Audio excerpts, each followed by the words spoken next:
Wagi ang 15 taong gulang na estudyante sa Batangas City sa International Junior Mathematical Olympiad sa Indonesia at World International Mathematical Olympiad sa Malaysia.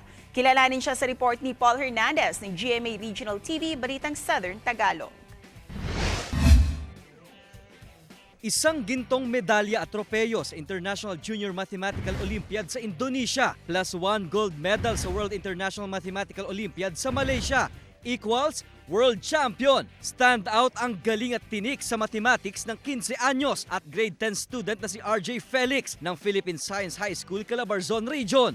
Dinaig niya ang nasa 20 estudyante mula sa iba't ibang bansa para masungkit ang mga gintong parangal. To be honest, sir, it was very pressuring to have a lot of people from different countries, different schools. Because while I'm comfortable here in our country, since ito naman talagang ating bayan, there are still many unknown variables about other students that I don't know.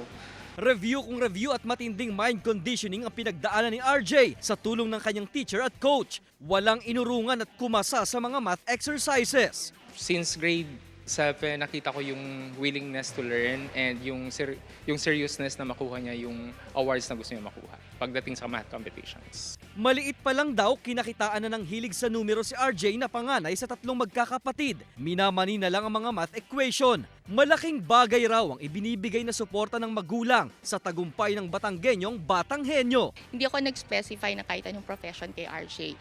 Ang gusto ko lang sana when he becomes an adult, magkaroon siya ng significant contribution sa buong mundo actually. Kabi-kabila man ang mga napagkampyonang math competitions pero may talento rin sa pagbaviolin. At pagdating daw sa math, ibang usapan na. Ang Batangas Pride pangarap daw maging radiologist balang araw.